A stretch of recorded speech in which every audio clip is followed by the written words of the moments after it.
So where did you first get bitten by what we call the pool bug, right? Because I noticed that everybody, like myself, and I believe like you, once you get involved in pool, it becomes a part of your life. And we can try to run from it as much as we want, but I believe it's a bug that once it bites you, it just kind of becomes a part of your life as far as that goes. So when did you first get exposed to pool? I first started playing pool, I think I was 16. Yeah. Maybe 15, 16. Overlapping with the magic stuff, and that was like everybody else, going to the bowling alley and putting quarters in the table and playing with your friends. And so I did a little bit of that. And then I remember there was one kid at school that had a pool table at home. And so I was interested in the game, and he had me come over, and I think his name was Bernard, if I remember correctly. And we played for hours and hours and hours, and he was beating me. Not by much, but he was beating me. Of course, neither one of us could barely make a bridge, couldn't play at all. Of course. But man, I didn't like losing. I wanted to learn how to do this. So Bernard ain't going to win no more games. So that really, the competitive spirit, I think, really kind of got me launched into it. Now, here is the bridge between the magic and the pool. So again, I was 15, 16 years old. I was working, but there was a magic shop in Glendale, which was 15 minutes from me, 2 bus rides or whatever. So I would take the bus down to this magic shop in Glendale, and I met a magician, a guy that would come in there by the name of Dean Dill. That's a famous name if you in that world. And Dean was a barber, and he had a barber shop around the corner, and yet he was a professional magician too, so he would do magic in his barber shop, and the barber shop was all outfitted with all kinds of cards and dice and all kind of crazy Pool is stuff. common in barbershops too, right? Right. Yeah. It was outfitted with all this stuff, so I got to know him, and then I started going over to his place, to the barber shop, and hanging out with him, and we became very close friends. So by the time I was probably 16, that was 16, 17, in that range, because I started driving by that time, and so I could drive down there, and I was down there every day. I mean, I watched his customers come in and out every day, and then we'd talk magic and all that. Well, he was also a pool player. Oh, way cool. And he was a good pool player. There's the connection. There's the bridge. connection. There's the bridge. Okay. So he started taking me to a pool room down around the street that was there in Glendale. Actually, this place was called Gleason's Billiards, and it had been there. It was an underground, old school pool room, had been there since like the 20s. So the barber that was a magician, that was a pool player. Yeah.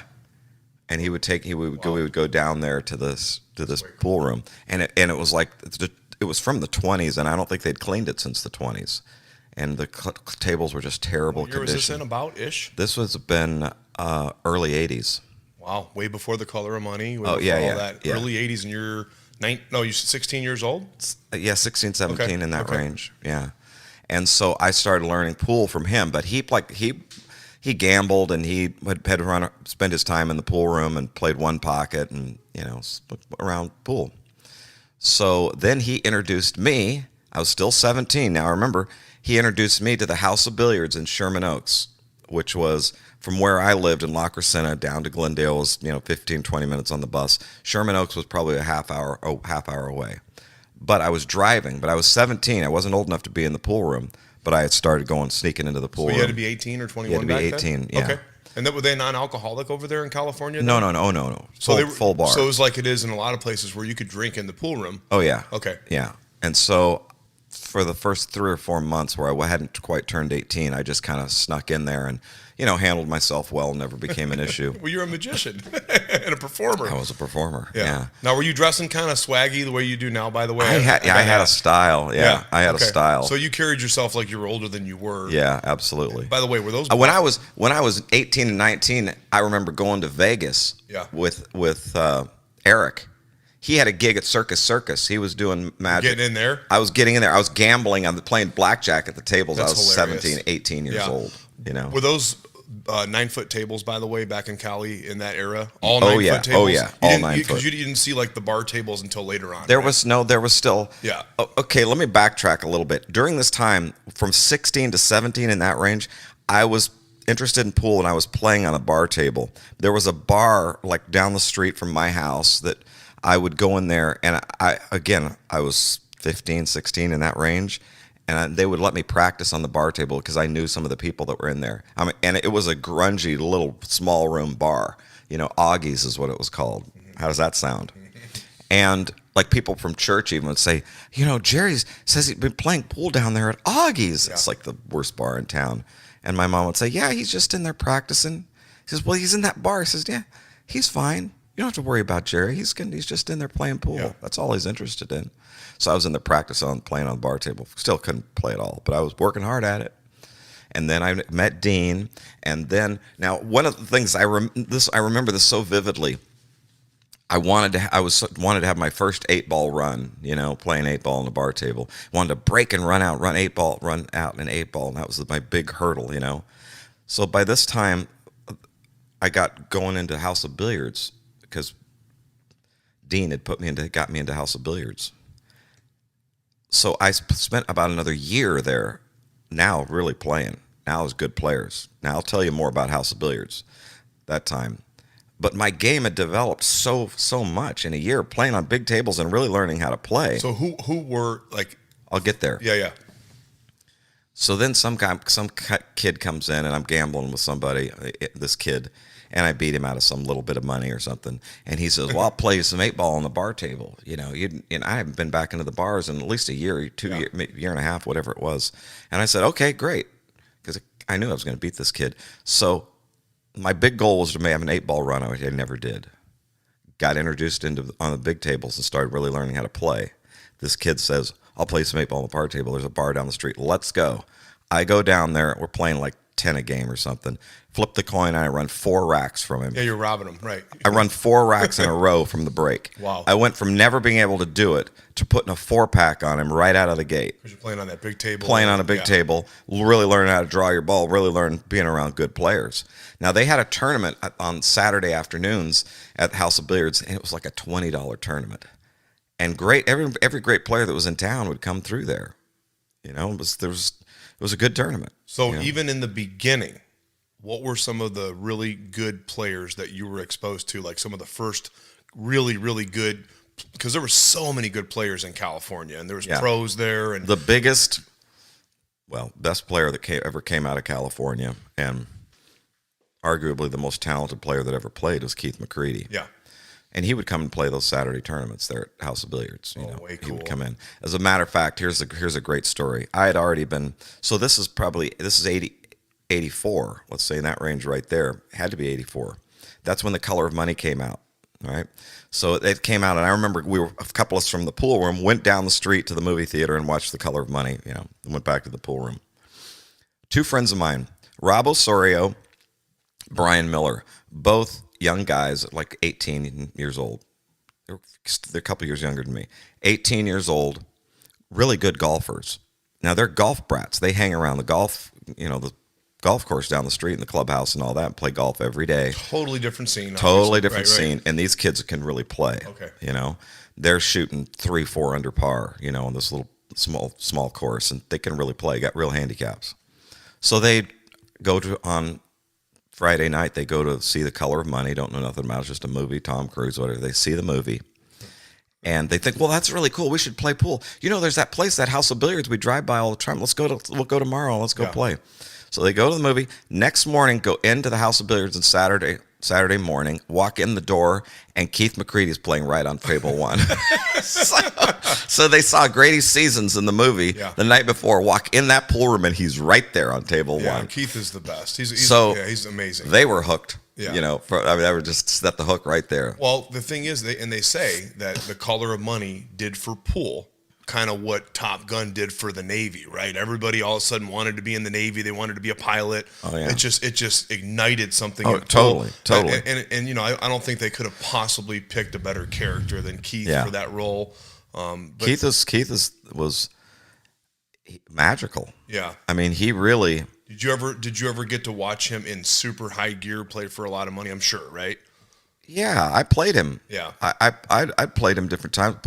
Those are whole other stories, but Keith, people travel around just to see Keith playing when he was in town. Offensive machine, right? Yeah. Just unbelievable. He did everything great. Yeah. Matter of fact, I was listening to a podcast. Listening to one of the AccuStats matches from back in the day, from back in the 90s, those Reno tournaments and stuff. And Buddy Hall and Billy and Cardona were doing the commentary. And Buddy said on the tape, he says, well, I'll tell you what. He says, this is Buddy Hall, arguably one of the best 9-ball players ever drew his ball. Yep. He says, but I'll tell you what, best pool I've ever seen is Keith McCready. Wow. He says, I'm telling you, bar none. Coming from him. I've seen them all. It's the best play I've ever seen. And it's a natural gift too, right? Just a natural gift. So he just looked so unorthodox and just looked just amazing. He was super young then, because you guys have to be similar in age. He's a little bit older than you. Yeah, right? But similar in age, right? Yeah, he's probably 10 years older than me. So you seen him when he was like in his prime, even before that movie, right? Okay, here's the other association. Yeah. My wife, Jan McWorter, who was a touring pro for many years and president of the WPBA for a period of time, her best friend then and now is Robin Dodson. I say Robin Dodson. She's been Dodson for 30 years. They were best friends then. She's like my sister. Yeah. I mean, I know Robin. I love her to death. Robin and Keith and Darlene Stinson, who was another woman pro player, they all grew up together and are all about the same age in Costa Mesa and in Orange County. So when they were 13, 14 years old, they were playing together and they were growing up at the same time. I remember asking Darlene, like Thanksgiving 2 years ago or something. I said, Darlene, how old do you think Keith was when he played his absolute best? Young, really She young. says, probably 16. 16? That's crazy. Yeah. Now, I don't know if she's right. That's probably about what she saw. He says the same thing, because him and I have become really good friends over the last several years. And, and I don't know, I've not known him, obviously, nowhere near at the depth that you have. But Keith, to me, through my journey being a Q dealer and a business person. I know you did some business venture together. We've done business ventures, but he's also like one of the nicest people that I've been exposed to in this industry. And he's just such a super cool guy. And what I've noticed, he's always got positive things to say online, and he really wants to see the game, go forward. But he said the same thing. He was like, dude, when I was like a kid, I was putting packages together. And then I've heard other people say, like, the road players would come in and like he'd come in with his backpack and drop his backpack down and just get up and put packages together. And he just beat people to death. Yeah. I did the commentary with Siegel last week, the International Open, and I did one with Billy and Cardone too. And I asked Billy, I said, hey, Billy, what do you think I should ask Mike Siegel while we're in the booth there? He says, he thoughts about it. He says, well, he said, ask him. He said, as great, I know the story too. Yeah, he says, as great a player as you were, is it true that you went out to California and got weight from that Keith McCready and didn't get out of there with the buddy? Yeah. No, I didn't bring it up, but no, he got beat, by Keith, and it was him and Larry Hubbard. They were traveling all around, and I have a friend that grew up with him also, a good friend of mine, Bryce Fisher, that's from California. He's a collector player. He flies in from California and goes to the Derby with me every year, and we have a unique relationship because I'm in my 40s and he's in his 70s, but he lived in Hawaii, but he grew up with Keith before pool, and then he got to see him in pool, and he said the same thing. He says, people were coming in from all over the country and leaving with their tail between their legs by a kid, and people hadn't seen the likes of that yet, right? We didn't have these streams. You didn't have filler, and you didn't have, Yeah, for sure. So when you were in the pool room, you're exposed to people like Keith McCready, right? I remember hearing that at some point you were actually on a league team. With no, some you can't legends, call it a league team. Right? So this is kind of what the structure of California was. You had Keith and the Mexicans. That was, of course, you had Kim Davenport was up north in Modesto, and he was playing great. And there was some guys out of San Francisco that were playing good. But in the LA area, it was Keith and the Mexicans. So the Mexicans would have been Arturo Rivera, Moro Paez, definitely Ernesto Dominguez, and Francisco Galindo. They were about that because they were all contemporaries. There was a generation before them. Little Al was the generation before them. Big Sergio was a generation before him, and then there was different Mexicans that would come through. As these were high level players. These are good players, very good players, and killers for money, right? Yeah, and gambling players. So, what you were talking about, this is one of my favorite stories. there was these bars, Mexican bars, out in the sticks in Riverside, which is 2 hours from me. Out in the farm fields, it was all farm workers picking fruit out there and stuff. There was 2 bar owners, and they were probably 20 minutes apart, and Mexican bar owners, and they had this kind of a rivalry between them, and they were gambling. What they were betting, I don't know, but they both decided, they put together a 3-man team. And then once a week on a Tuesday night, they would put these teams together and they would compete. And these bar owners were gambling, betting on it. So the 3-man team was Ernesto, Moro, and me. Wow. Right? And on the other team, I remember a real good player that moved to Houston. One was named Tuna, and the other one was named Smiley. And I remember that when they were still in LA, there was one other. Oh, and Francisco Galindo. He was the other one on this other team. I don't know what the owners were doing, but we would go in there on Tuesday and we'd drive 2 hours to get there. And we got paid $100 each to come play, win or lose. So we'd get together in Ernesto's car and we'd drive down there and out in the fields. I mean, just driving through the fields, dirt roads, whatever, and there's these little bars out there. And then so that we were playing like little races to 7 or something, to the team. And then there'd be a break.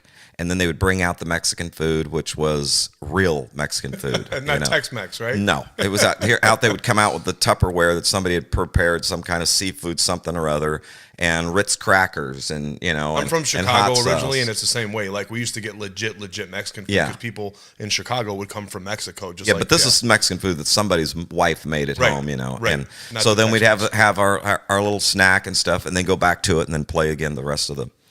And it was just fascinating because, for one thing, all those Mexican guys are totally unsharkable because the players, you're in a little bar where a bar table like barely fits, and there's 50 people in that room. And the spectators are literally leaning on the rails of the table all the way around the table. Betting the rail. Yeah, they're betting, but they're literally just leaning and watching the game leaning against the table. Yeah. And so then they'd have to move out of the way where you came over and shot from that angle. And then as you moved, then the crowd would kind of move out of the way. And then they're just standing there watching the table. So these guys are that's the way they grew up playing. We're just unsharkable. So this is a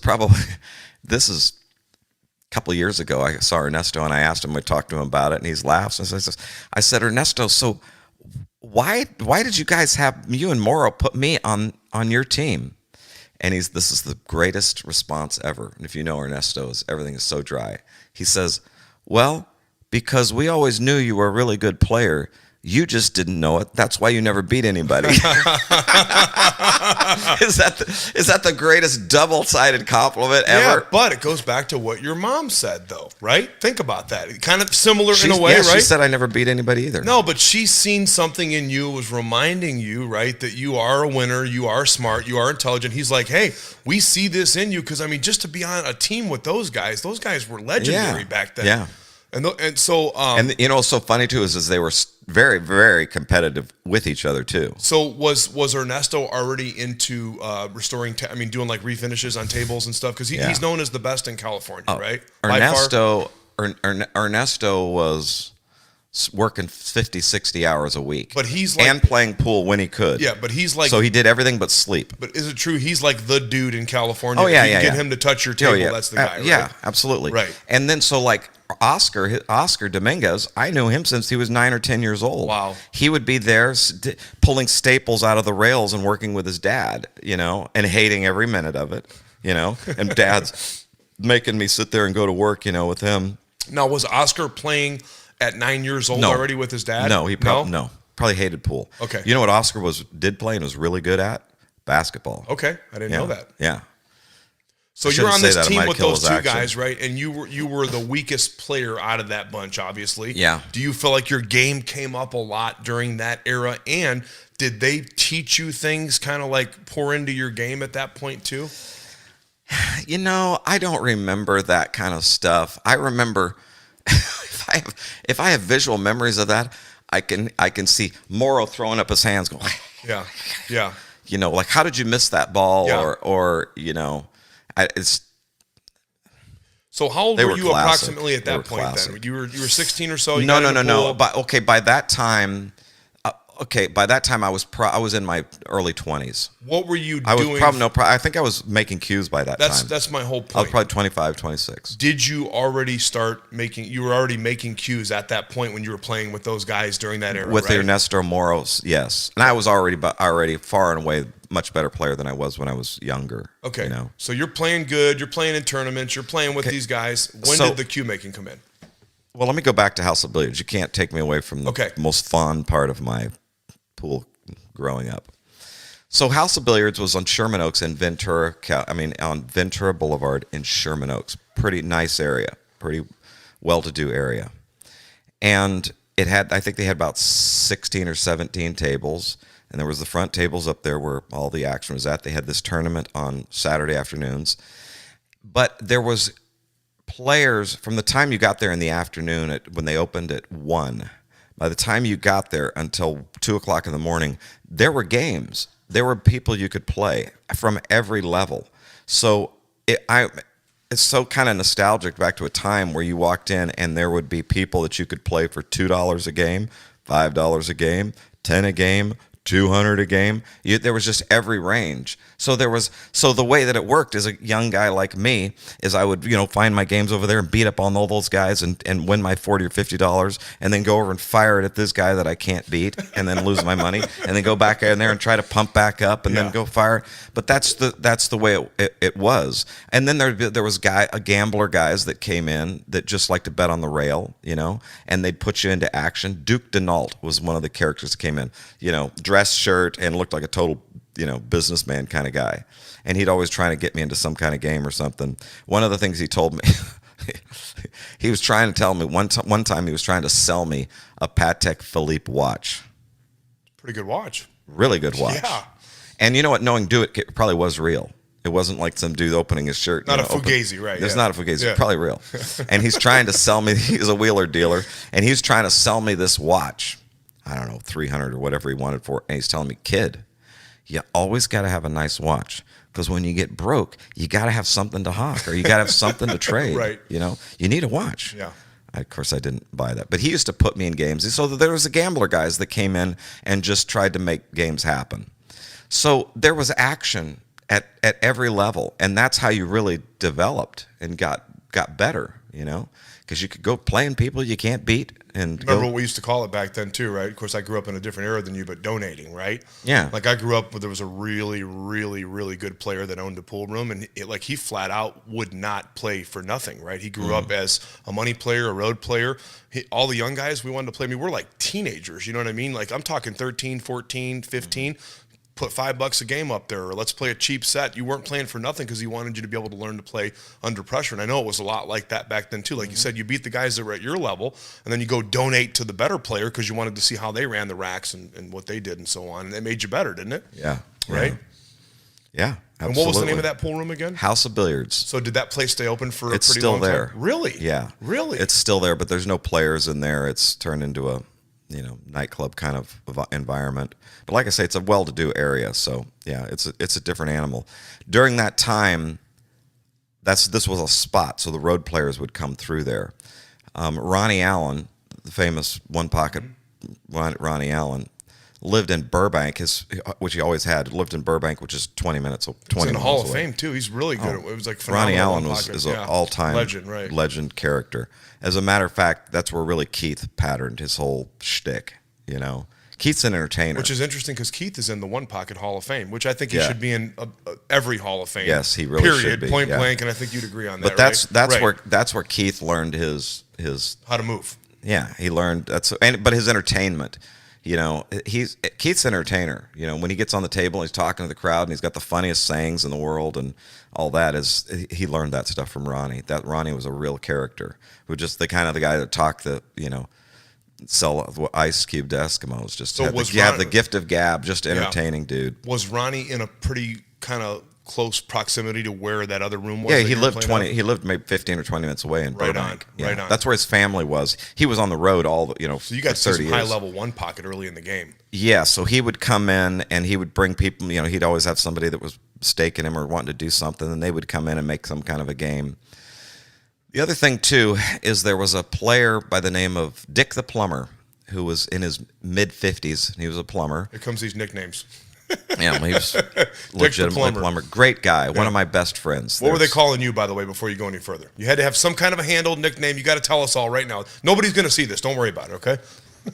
There was one guy and he created the group that called me Spunky. Spunky. Yeah. Were you just kind of real spunky? Yeah, just kind of spunky. Okay. So that was that little group. But the few of the guys that called me that. The one guy called me that. That's what he called me. All right, you got to give me the 3 or 4 of the best names. Come on. The next one was when I was 19, I served my mission. Went to South Carolina. Okay. I served my mission as a Mormon church, and when I came back, of course, what'd they call me? Mormon Jerry. Missionary Jerry. Missionary Jerry. Yeah. So we got Dick the plumber. We got Missionary Jerry, right? We got Spunky. Come on, give me a couple more. Oh, of other guys in there? Yeah, well, like in Chicago, we had Ronnie the Hat. Of course, you got, I told you the other night they had the guy listen, who was Greek John. This is my favorite. Yeah. This was down in Orange County, right? Down where Keith's area down there. There was a player that they called Joe Schmuck. Joe Schmuck. What a handle that is, right? And he was, and in case you don't know, that's not a real compliment. Right. Yeah. And he was just this kind of smarmy older guy, didn't really play, kind of the house detective, knew everybody's game, always trying to do something. And he was just a schmuck. He was just annoying schmuck. Yeah. Right? As they called him Joe Schmuck. Okay, I'm down there one time. Listen, he comes up to the payphone, gets on the payphone, and is calling one of the other pool rooms. He says, yeah, is John over there? Yeah, it's Joe Schmuck. He referred to himself as Joe Schmuck. Yeah, what a handle. Yeah, well, how great is that? Yeah, that's strong. And then here's another one. There was a guy that came in every day, practiced straight pool, and played, and really quiet guy. And he dressed like he's still around in this area down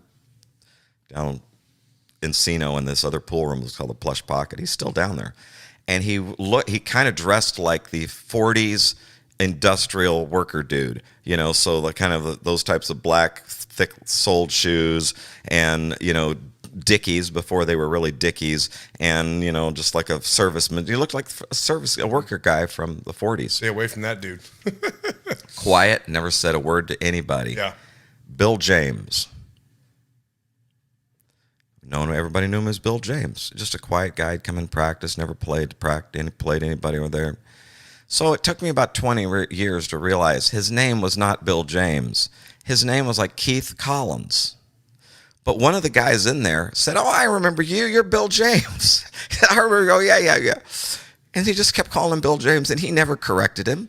And everybody else called him Bill James forever. Yeah. It wasn't even close to his name. Well, of course, a lot of guys were using fake names, aliases, especially the road players, right? They were coming in under different names. Not a road player. There's a lot of that undercover stuff going on, too. This was not a road player. Yeah. So I have to ask you this. I know, obviously, Ronnie Allen, you mentioned him. He was playing a lot of one pocket. Were you guys primarily playing 9-ball or a lot? Of course, 8-ball is what everybody starts with, or at least most people, right? Playing 9-ball. So 9-ball was red hot back then in California. Yeah. Right? So Dick the plumber was one of the, like I say, was a great dude, one of my close people that I knew in the pool room there. Dick the plumber lived in Lancaster, which is 2 hours away, and had a plumbing business and had a crew, people running his crew and all that. So he would cut out from work and 11 o'clock or whatever, and hightail it down to the house of billiards. And by 2 o'clock, you'd see him pull into the parking lot and just pretty much jogging into the pool room because he was afraid he was going to miss something, And he played everybody and was gambling all the time. Well, at one period of time, some guy, older, middle-aged dude, came in and started practicing over on table 1, the other end of the room. He actually brought his own balls. This guy came in and just practiced straight pool, never talked to anybody, might get a drink, go back and practice. Came in every few days a week for weeks, never talked to anybody. Then Dick the plumber, super nice guy, started talking to him, and guy was a player, they started getting him involved in playing some little games and everything. It didn't take us long to figure out that was Jack Cooney. That was Frisco Jack, right? So he's in there laying it down and just soaking into the environment. Super smooth hustler. Yeah. Huh? He started playing and then started making games with the plumber. Beat the plumber out of a lot of money. $50,000 probably. I mean, a lot of money. And Jack was there for a long time, for months. I mean, 6 months to a year. So he'd probably. lay the whole Laid thing it down. come in town. Where was he actually from? Do you know? Oh, I don't know. He wasn't from Cali though, right? Well, the Frisco Jack is what he was known by, so I have to assume, yeah. So, but he traveled all over. He was a All over the notorious, world. I mean, all known over the hustler. country. Because Yeah. once people kind of figured out what he was doing, I mean, years later, Real good player. this dude traveled. The I'm whole sure country. they started playing even. Him and Jack and Plummer started playing even probably. Before it was all over, Jack, I remember vividly, Jack was giving him 12-4, and they're betting high. That's so crazy. And Plummer can't get there, So, of course, by that time, Jack had just worn him out, just it broke him down, But they played for months and But months. Jack and months. was a real hustler, though. That's what he did, right? Oh, he's Going the best. He's undercover. a lot thought of as by the best there ever was. Did you get to meet him one-on-one and see all that too with the Plumber? Like you were right there during the whole thing. Meet him. I knew him. I talked to him Wow. every day for 6 months or a year. Wow. Yeah. So did Him and Barbara. was he under like an alias for a long time, or No, you knew? people figured. No, I don't know how. At what point they figured out that guy practicing over there by the table was actually Frisco Jack. Was actually Jack Cooney. So once you get past the fact that he's trying to hide his speed, right? And Yeah. you know he's Jack Cooney from you now being a really good player. What was like? What stood out about his game? I've never seen him hit a ball. Never seen him on a stream. He's a one pocket player. Okay. I didn't play one pocket at the time. I was an iron ball kid. A tactician then, huh? The Oh, guy. he moved like a ghost. He shot. He just is a great player. But could hide the level, hide the Well, speed. Though, that's right? the thing playing one pocket is you can hide your speed. Yeah. The best in that game, and I think I think right now I think that one of the reasons that one pocket is such a popular game. And you go into any pool room, people are playing one pocket. People that can't hardly play pool playing one pocket. I think one of the reasons is because you get 50 shots a game, even if it's just rolling the ball here or moving that one over there. But you get to play. Oh, I You're never thought of it that constantly way. at the Wow. you're constantly at the table. So playing 9-ball, the guys run out on you and you rack, and they run out on you and you rack, and then you're hooked, and then you rack, and you don't get to play any pool. One pocket, you get to play a lot of pool. Everybody gets to play a lot. Plus, so yeah. within that, Yeah. you can hide your speed a lot. Okay. Plus, within that though, of course you have to be a good banker. You have to develop your banking It's skills, the best your game. safety, everything. It's by far the best game. Better than straight pool. In a different way, yes. Because you're playing a lot of straight pool. Right Yeah, now, yeah. right? They're similar, but again, you got to bank good, you got to kick good, you got to move good, your speed's got to be good, and then the main thing is your knowledge base has to be really strong. It's so much knowledge, and I don't think strategy, I guess is the right word, but you have to really know the game, and that's the thing that takes so much time. And that's another reason why One Pocket is so popular today is because of YouTube. So back then you had to play the game for 10 years with good players and pick up what you could along the way. All the now, tricks, all the moves. Right. Now, you take these young European kids over here that never seen One Pocket, and 2 weeks later they've got it figured out Well, you because they take can watch a billion hours of top shelf One Pocket and commentary. Look at Federer. He hasn't been playing it that long at all. And look at the level he's playing. I remember he was training, like he was hanging out at some different rooms. And I remember I have a friend that's a really good one pocket player, and he's really big into the gambling scene, like in the St. Louis area, and he was telling me like a few years back when he was really starting to get into it, he's like, he's going to develop into one of the best, if not the best one pocket players in the world. And I mean, fast, like rapidly, where like you said back then, you had to play one-on-one with a guy that was willing to show you what he was doing. You had to be around it. So I was around it all the time, but I wasn't paying any attention. Yeah. So I didn't really know. I didn't learn the game. I didn't know what was going on, and watch Jack playing people, and Ronnie Allen would come in and play, and the Ronnie Allen show was just the best ticket in town. So it doesn't matter what he was playing. If he was playing nothing, just standing around talking and telling What's stories. he like as a person, Jerry? Ronnie Allen? Yeah. Well, you can see, there's a great match that you can see on YouTube that's probably a few hours long. That was a match that Danny DiLiberto and Ronnie Allen played, and they were both into their late 50s, so they were past their primes, but still were playing great. And this was a challenge match that they did, and they videoed it and made a broadcast out of it. You should watch that because you get to see Ronnie's personality. He was a pudgy, just bubbly, friendly guy, just had all these funny lines, and he's from Oklahoma, and just entertaining character. Listen to this Ronnie Allen story. So I told you that Keith and Robin Dodson were contemporaries. They were kids together, and so Ronnie Allen was their hero. Was a real name. So Robin is at the pool room, and she said she must have been probably 14, maybe younger, 13 or maybe 13, and she's at the pool room, and Ronnie Allen is going to come in and is supposed to be playing somebody. And of course, they're just all excited to going to see going to see Ronnie. This is the greatest thing ever. And they're waiting and waiting and waiting and waiting. And now it's finally getting late, and she's got to go home because she's got school the next day, and her mom's not going to like it. And Ronnie still hasn't shown up. So she has to go home, go to bed, gets into bed. As soon as the door is closed, out the window she goes and back down to the pool room. This is Robin. Robin. Wow. She's probably 13 years old. I should text her and ask her. Yeah, I can relate to that. She's 13 years old and just so excited that Ronnie Allen is going to be coming and going to be playing.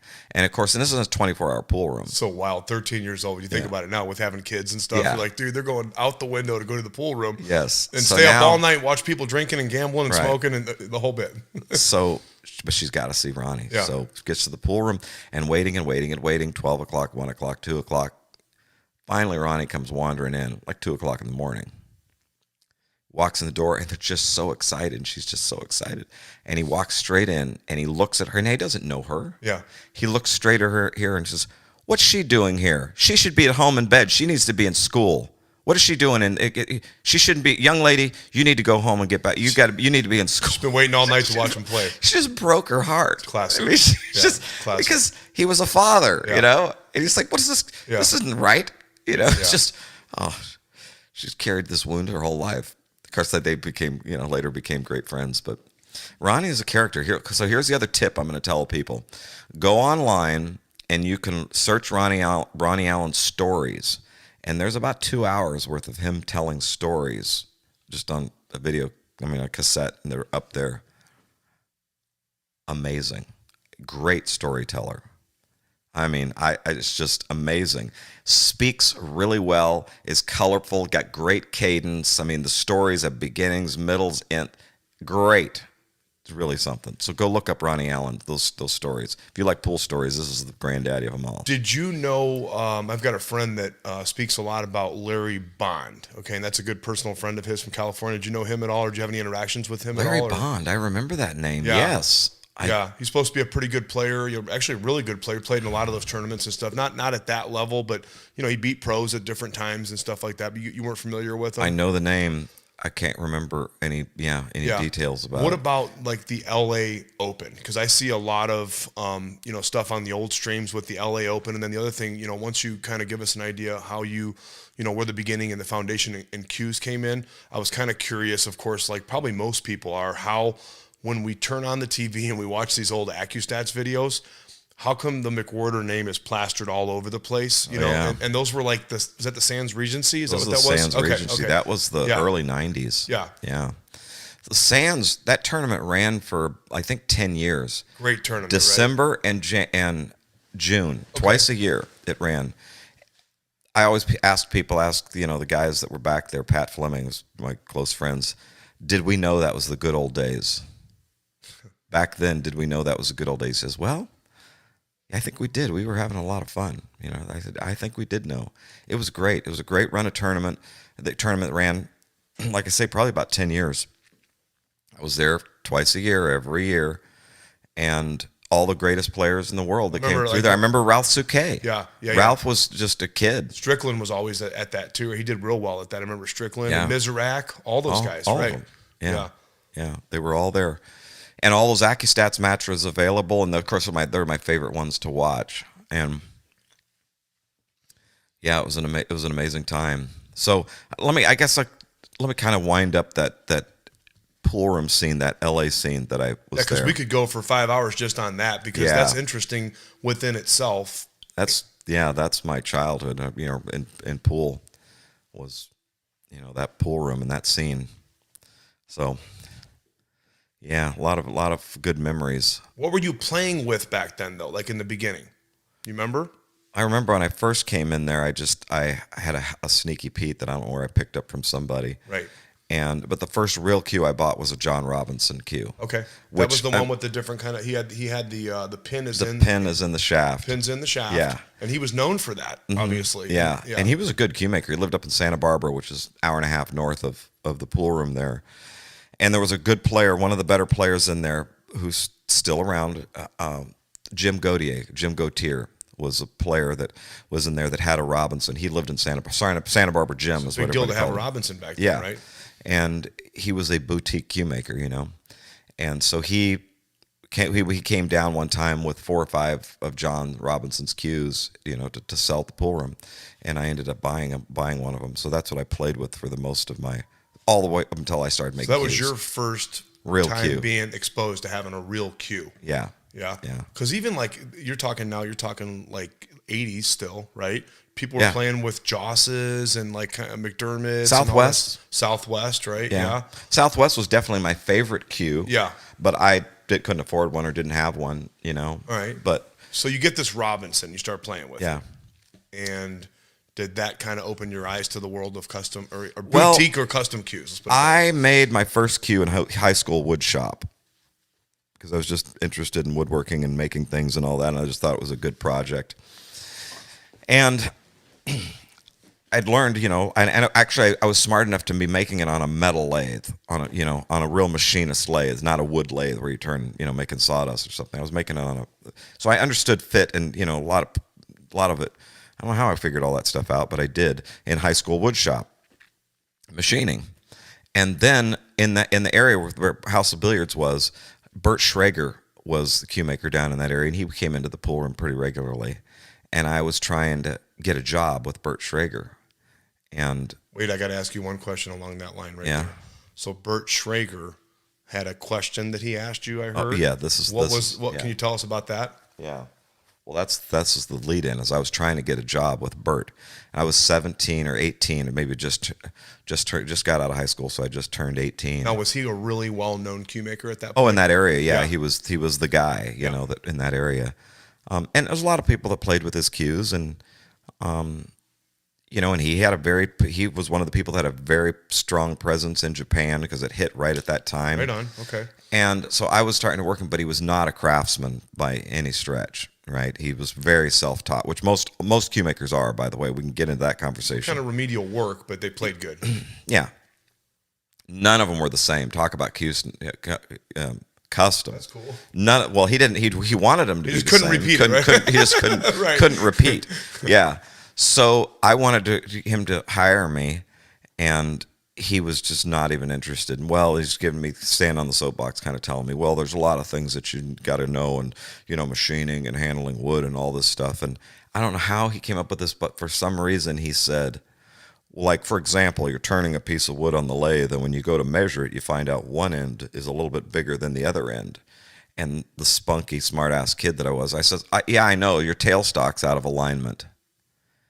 Which means, as you got the lathe that's spinning your material over here, and you got the tailstock over here, and you're cutting across that. If you move the tailstock has a little adjustment. If it's moving that far over there as you're cutting, it's going to get thicker over here. Or if you're moving the tailstock this way, it's going to get thinner. It's a way to be able to taper Most guys things. never would have known that, though. So knowing Bert, he just figured that out that day. He'd probably been making cues 10 years and probably didn't even understand what that was. But how I knew that, I don't know. But somehow I learned something in metal shop. Kind of a divine intervention. Yeah, right. That opened up a door, right? Yeah, it opened up a door, and so he hired me. And I sat in the back room on a pantograph just inlaying cues. So let me ask you this real fast. So he's got was he had have an external shop? Yeah, he had brick and mortar. Yeah, he's building cues professionally. He had a commercial shop. You're a kid, right? A kid. And he says, "Okay, you can come on down now. You're smart. You answered that question, right?" Was it totally pro bono? Like you're just coming down? Oh, no. I was getting paid. Right I was getting paid big bucks. Okay, I was getting $40 a day. Still not bad though for that age, right? It's $5 an hour or whatever. Yeah. Minimum wage was probably $3.75 or something. So right, not as good as doing magic shows. Yeah, right. Or music. But I loved it, right? Yeah. I wanted to do it. But all I did is inlaid cues. So I was back there running the pantograph, cutting parts, fitting, and just doing inlay work. Wow. And and there was another guy, Marty Lintz was the other guy that worked in the shop. And he kind of did refinish work and stuff. And Bert was really very secretive, and he wouldn't show us how he joined the cues or how, a lot of these operations he would kind of do at night when we weren't there and did stuff and, that he Trade didn't- secrets. Trade secrets Yeah. he didn't want us to see. And all I did is inlaid the cues. It was interesting, too, because he didn't know how to run the pantograph. He couldn't do it. Really? His wife knew how to do it. Pat was the one that knew how to run the machine, the pantograph, and how the templates work and how you put them up and you line the cue up. And so she was the one that trained me and showed me how to do it. Now, does any of your modern day Live at 5 right now construction, does it still favor anything that you learned from him? Did you take anything that kind of led to the construction that you're doing right now? No. Not at all. No. What were some of the main things that you did learn from Bert?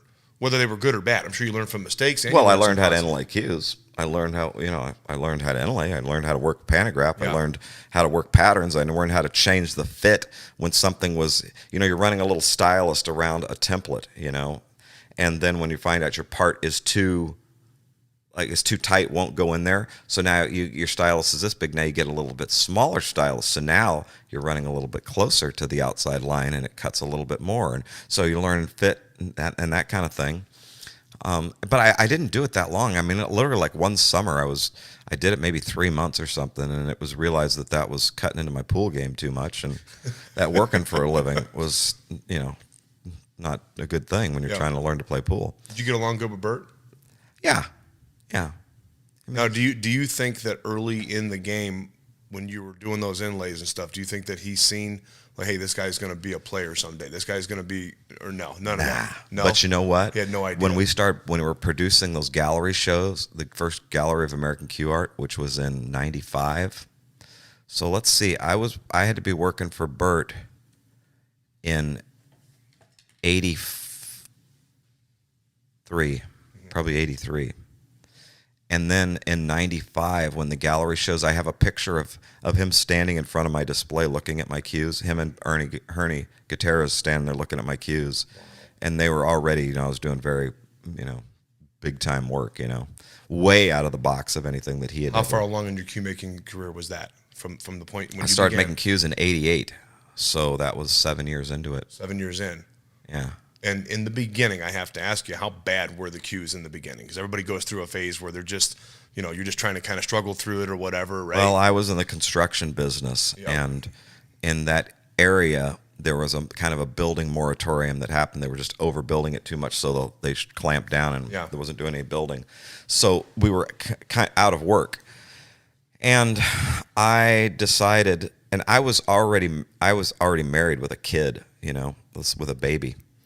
And I decided that I was going to just make cues and do, sell some cues in the pool room and that until construction, until work started happening again. So when I went out and bought machines, bought this lathe from out west, there's a lot of used machinery places because Lockheed is out there and a lot of aerospace is out there. So there's these machines that Super tricked out machinery, though. well, old machines. Yeah. These old Logan lathes from that territory out there. Like back east, they have Clausing lathes and different people that capture different markets. Out there in the L.A., California area, where Logan was the big machinery manufacturer, and so they sold thousands of lathes to Lockheed and that. So these machines are all from like the 30s and 40s. Wow, that's so interesting. And so these are all over California. And so the machine I have two Logan lathes, and they're probably one of them's from the probably mid 40s. Really, right now? Oh yeah, You still operate out It's there? my main lathe. Yeah. That's so crazy. Yeah, So I never knew about those, but it makes sense. So like, I mean, way better than any jet lathe or anything you could buy on the market now. Way better. Things from the 40s. Oh yeah.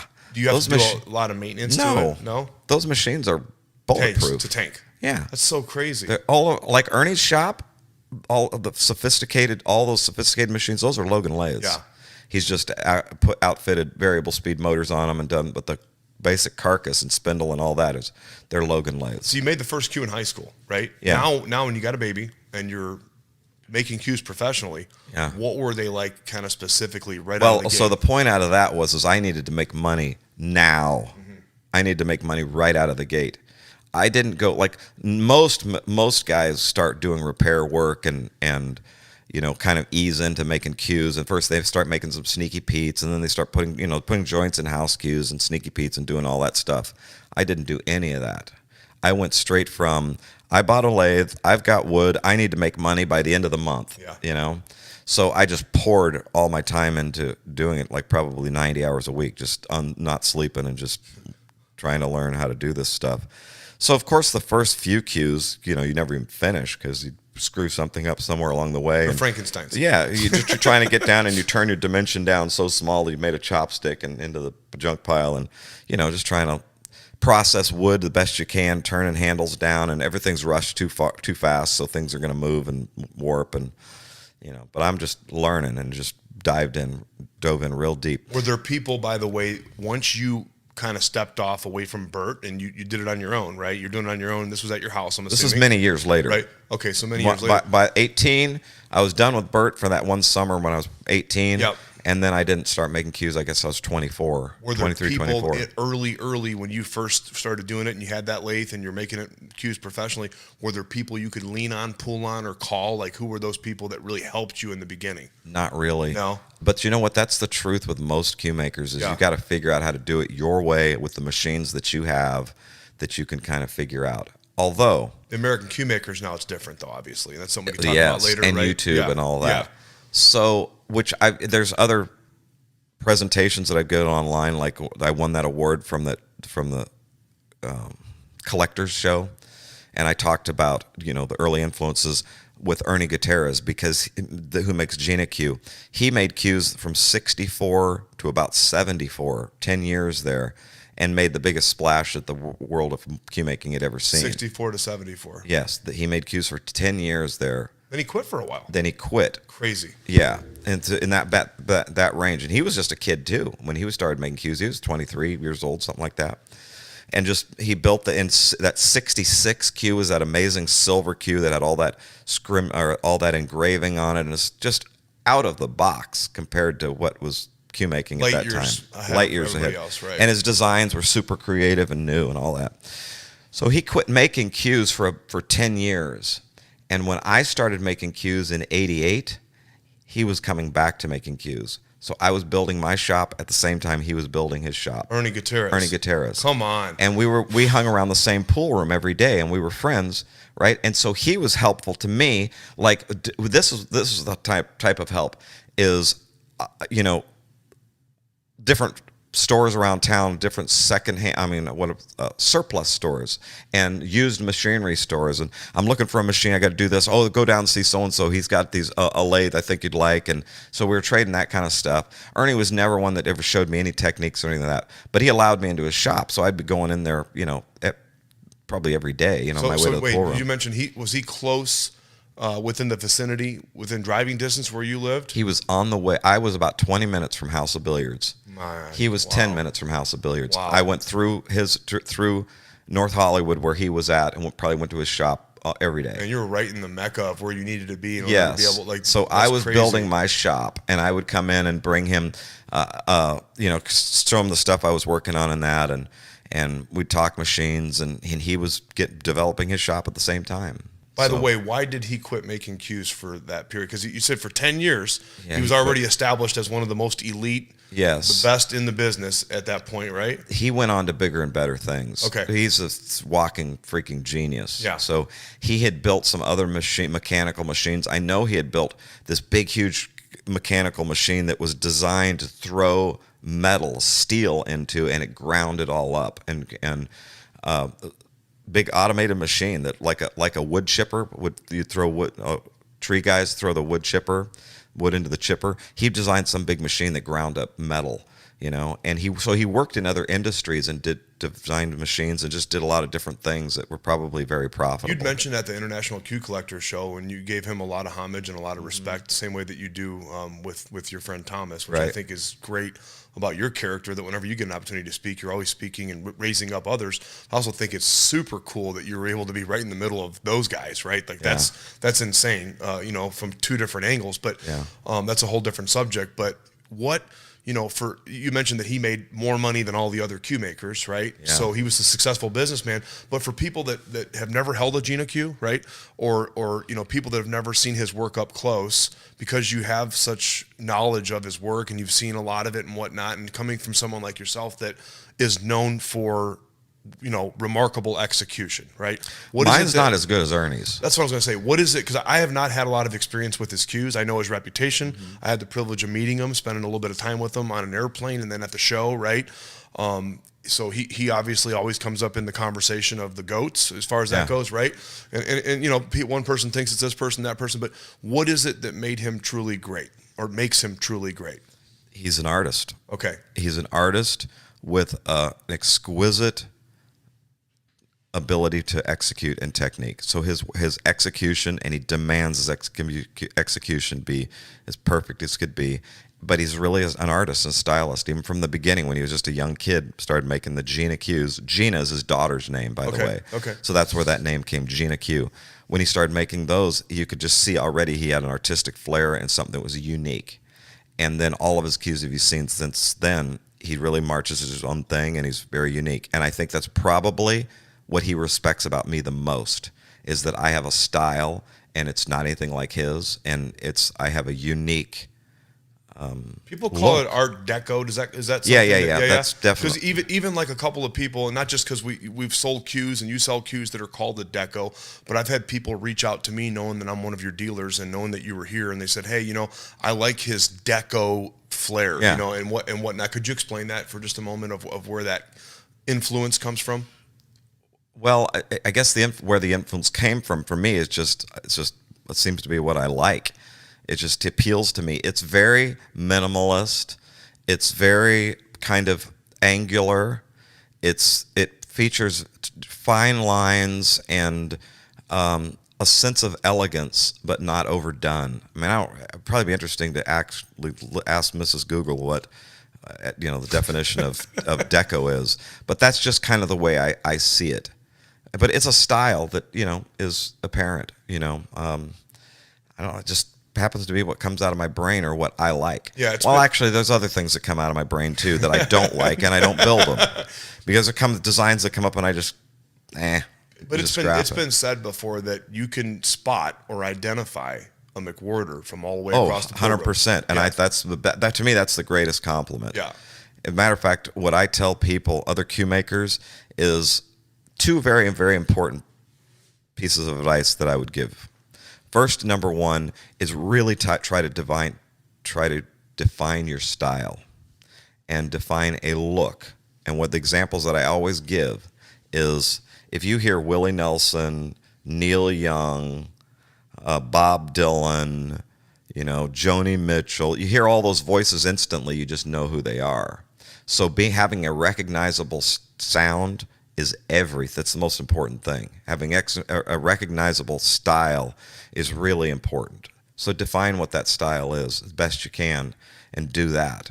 The other thing that I would give, the other piece of advice I would give might be just maybe more important, is in the same realm, is I built a 3/8-10, it was a 3/8-10 screw, which I got from the idea from Southwest of going straight into the wood, and the style of cue that I build, I've never built anything else. I've never put a stainless joint on in my life. I've never put an insert into a shaft in my life. I've never done any of that stuff.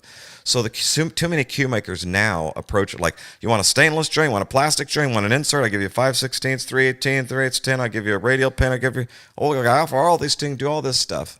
To me, that's like the worst decision you can make. You're not defining yourself, Not everybody can be Frank Sinatra, but you can be Neil Young.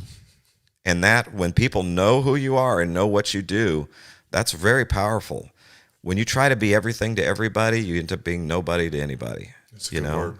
And I think that's a really important piece of advice. Or people like traditional Balabushka type cues, they call those where they do a kind of an homage or do that style of cue or something. I don't do any of that stuff. Yeah. I do what I do. Everything with McWorter cues have always been ornate. It's always been unique. It's always been different. Yeah, and if they like it, that's a blessing from God, but that's what I'm going to do. Right. But and the guys that try to do everything because they want to encompass a big market or something and want to, yeah.